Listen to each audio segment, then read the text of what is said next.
took them 3 seasons to get me off Asher's head, and all of 3 episodes to get me back on it. What's good, y'all? It's your good sis Erica Vane coming to you right here on Erica Vane TV with another all-American video. Child, in this video we are breaking down the trailer for episode number 19 titled Murder Was the Case. This is my episode 19 preview, and it's ghetto, so prepare yourself. The trailer opens on Spencer and Asher. Look like they're sitting somewhere for Halloween, probably the Baker house. There's a Halloween party going on. Asher think he Dapper Dan or whatever. He got his little chain on, his little blazer with his jeans. Boy, bye. I don't care about this beard. I don't care about this goatee. I don't care about none of this facial hair that you giving, sir, because you also giving Red good tea, okay? As we see this scene, we hear Asher in a voiceover that says, "I can't deal with Spencer." Sir, do you understand how long we have not been able to deal with you? You started this series as racist, okay? And if y'all don't want to go ahead and admit that he was racist, then he was definitely racially charged. He was definitely culturally insensitive or racist adjacent. Did y'all forget about how he asked Spencer to crip walk as soon as he seen him? Yeah, oh, okay. So why you sitting up here talking about you can't with Spencer? We can't with you. We still can't with you. It's Asher's white privilege for me.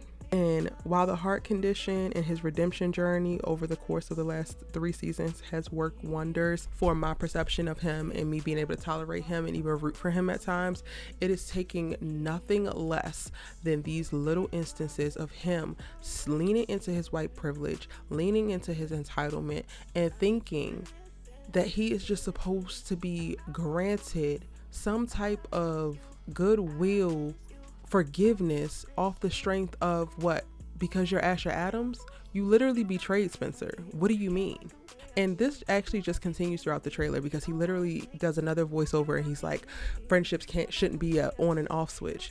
It is when your friend is going to betray you. It is when your friend is going to take personal information and try to use that against you within your career to try to advance their career. Like, the fact that Asher really expects there to be no consequences, no repercussions, and no accountability on his end for the lack of trust that he's been able to maintain with Spencer is beyond me. And I don't care what any of y'all got to say. I said what I said. This is white privilege at work, period. Because only that could explain why he has such entitlement and why he is not thinking twice about the expectations that he's placing on Spencer and the guilt that he's trying to apply, and also the pressure that he's adding to their social circles, because he's also speaking to everybody else about Spencer as if he is the problem, and Asher has no accountability for himself. It's an absolute no for me.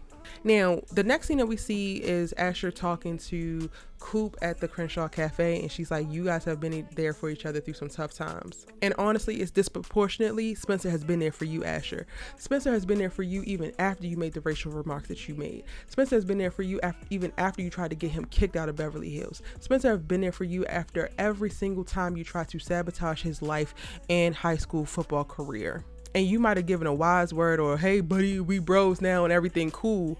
But if we were going back and we had to count the tally marks, it would be a landslide in the amount of times that Spencer has been a benefit to your life and you have been a menace to his.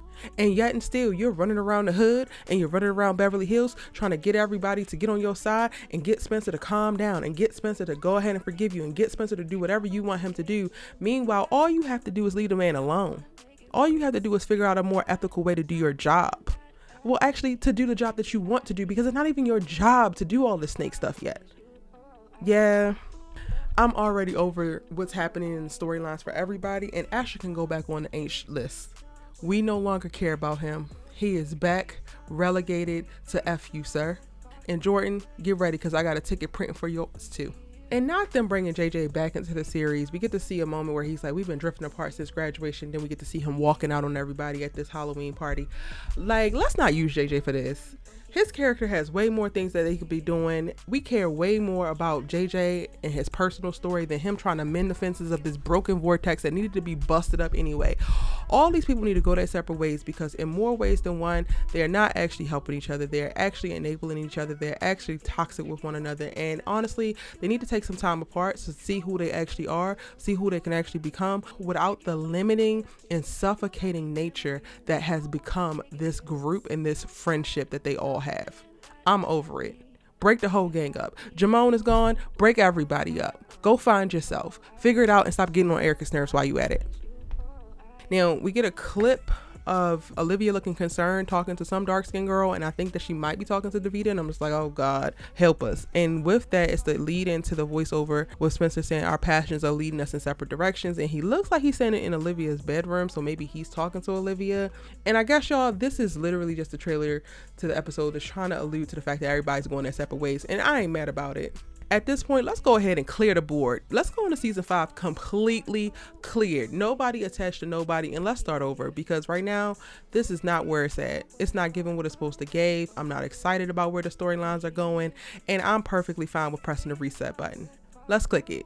Now we get a quick clip of Billy walking through the high school halls, and I'm going to go look at the synopsis for this because I don't actually know what that has to do with anything. And real quick, the synopsis for the episode reads, fighting for friendships. And y'all can find this on ericavane.com. I have all the synopses listed out for you for each episode. But fighting for friendships. With Spencer and Ash's tension at an all-time high, JJ plans a party for the gang. Olivia goes against her instinct about an article causing friction between her and Spencer. Jordan is trying to hide his feelings by making some uncharacteristic choices that doesn't go unnoticed by his friends. Coop is thriving in her new job, leaving patients to see a new side of Coop. Meanwhile, Grace joins Billy on the all-nighter of protecting the school from the Halloween vandal and shares some news of her own with him. Maybe Grace is pregnant. Can Grace be pregnant? Since we're not getting a wedding, and since Carter's about to move his behind all the way up to Sacramento or Oakland or wherever he going in North California, maybe she's gonna reveal the news that she's pregnant. They gonna have to give me something, y'all, because I am literally not looking forward to anything right now on All American. None of it. Jordan trying to hide his feelings because guess what? Simone ain't mean nothing. Their marriage ain't mean nothing. And now all of a sudden he want Layla and he just gotta go for it fresh out of this relationship. It's so ghetto and I hate it for us. They truly mishandled the breakup of Simone and Jordan. I feel like they are making it seem as if their relationship absolutely meant nothing, when meanwhile it was one of the mainstays, one of the healthiest, most mature relationships that we have seen in the All-American universe, and a pivotal relationship for growing both of these characters and who they were today. The fact that we had to watch Simone mourn and we see Jordan just completely move on as if Layla is just the perfect thing to slide right on in and Simone never even existed is ghetto, ridiculous, it's lazy. I hate it. I truly hate it. Now, as I mentioned, we get a clip also of like Asher looking at the photo of the guys and he's saying friendship shouldn't have an on and off switch. It do if you can't seem to be loyal. It do if you can't seem to not betray each other. It do if you can't seem to match energy and provide benefit to the relationship and not just take from it. So again, Asher, be gone, period. And then after that, y'all, we get the scene of Jordan walking up on Layla all smooth. I am so disinterested in the Jordan pursuing Layla storyline. Yes, I just paused because it's giving exactly that. Nothing. And honestly, I feel like we were going to go into the season finale and Layla's going to have a surprise for Jordan's behind. And that's going to be the thing that saves the series for me. Like if Layla does what I think that she's going to do in response to Jordan, liking her, pursuing her, then okay, everything will get back on track. But if she falls for this, God help us. And it's Asher standing across from Spencer saying that he would stab anyone in the back for me.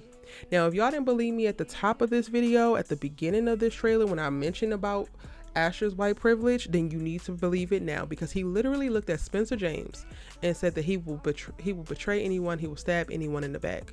When? Where? That's actually your MO. Don't get it twisted, baby.